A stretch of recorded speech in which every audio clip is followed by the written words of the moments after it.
I mean, look at this table. Like, this sweaty fruit orgy is available to us. Good stuff is out there. Good stuff is out there. Good stuff is out there, but you just have to hunt for it. You have to like want to find it. You have to, first off, you have to know that it's possible. I didn't know, I suspected.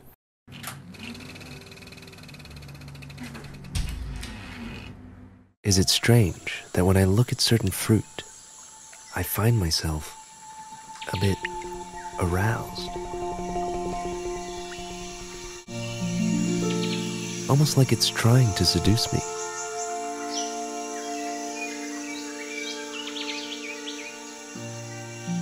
By overwhelming my senses. Like it wants to be devoured. Like we're meant to be together. Fruit tempts us with enlightenment. We've struggled to portray their beauty, crossed lands to find them, fought wars over them. But somewhere along the way, we stripped them of their power. Reduced to a still life, fruit has become predictable. Or has it?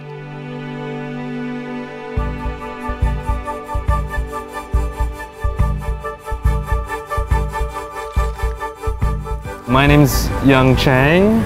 My name's Adam Goldner. And we are the Fruit Hunters. We're the hunters of the fruit hunters. We're the people who write and make movies about the fruit hunters. The thing about fruit collecting is that there's no end. And if you have friends overseas and they'd give me a call tomorrow, I'm on the plane to France. Before long, it became an obsession, and I was no longer a normal person. It blossomed into a full-time case of insanity.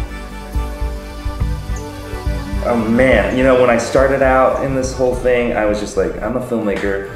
I love to eat, I like food. I'm gonna, you know, I've just come off this movie called China Heavyweight, which was a film that actually came out at the same time as Fruit Hunters, but China Heavyweight was, you know, human drama, boxing, blood, sweat, and tear kind of movie.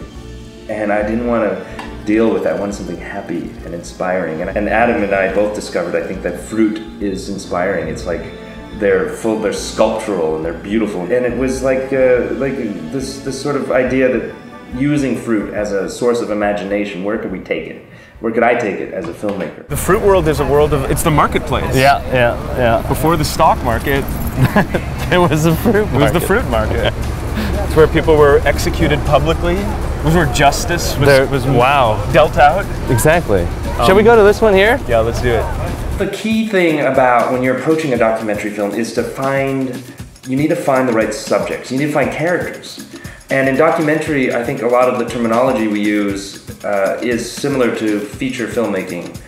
We're casting, you know, we're looking for characters, we're looking for storylines and narrative arcs.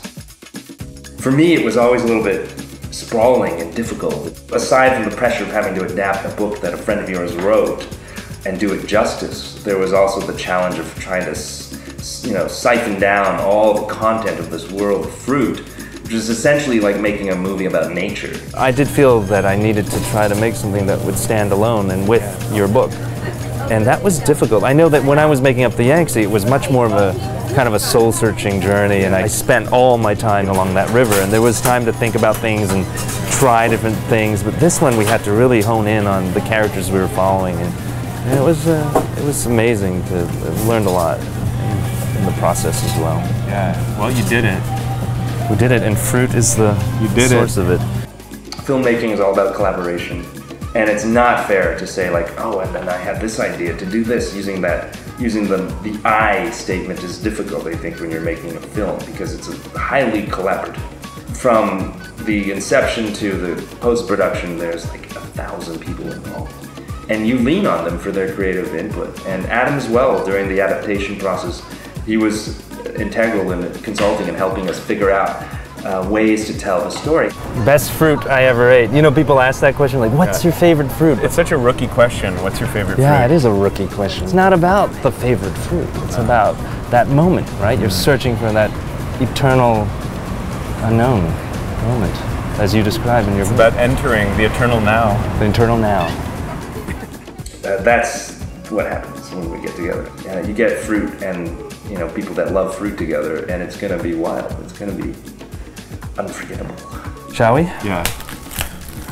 Structurally, as a documentary filmmaker, for me it's based on research and a journalistic kind of approach. And then eventually when you've got the cameras rolling, you're going to production, you let this stuff go and you kind of go with what you have in front of you. And that is that immediate interaction with your characters. Throw caution to the wind and just let things organically happen because they want to happen. Oh my god, oh my god. Fuck. There's something about that site that's definitely a bit boner-inducing. The beautiful sculpture. Wow. Fruit hunters have arrived. Oh, my dad's here. Oh yes, perfect. Let's get him in on this. Here. How you doing?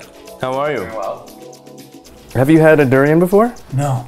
All right, well, the perfect timing. It's opening right up. Oh my god. It's ripe. Through it. It is really ripe. Oh, it's ripe. Smell that funk? Smell That jungle funk? It's got jungle funk in it. I think half the battle is getting people to see these things because they can't imagine them. That's the first thing. You can't imagine them. The second thing is to get them to taste it. Because if you taste these things, you're sold. You get it. You're like, oh my god. Wow. It's like fried ice cream or something. There we go. Yeah. I like it a lot. It's got a fried taste. Isn't it funky? Yeah. It is amazing. It's amazing. It's genius. And it's so soft. It's so. It's custardy. Wow, it's like custard. Oh, look at that. And it's one of the old philosophical problems of how do you describe a sense to somebody who hasn't experienced it empirically for themselves. Like, you really can't describe the taste of a pineapple to somebody. You have to eat the pineapple.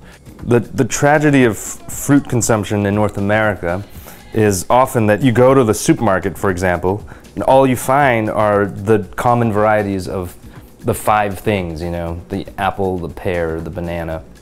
If you really want to blow up the issue, it's sort of like humans have gotten so good at making fruit so perfect, right? Because it is this collaboration, this cooperation between fruit and human, where we created and crafted fruit and made it taste better, look better, brighter, more colorful.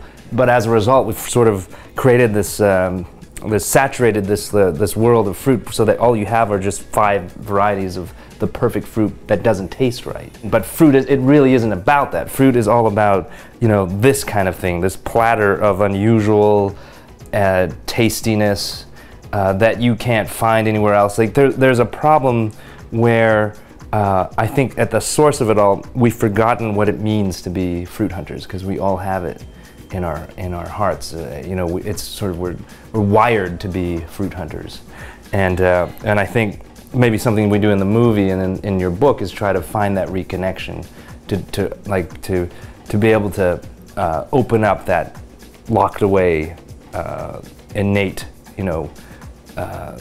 connection that we have with appreciating fruit. May the fruit be with you. Always. That's perfect. That's fucking delicious.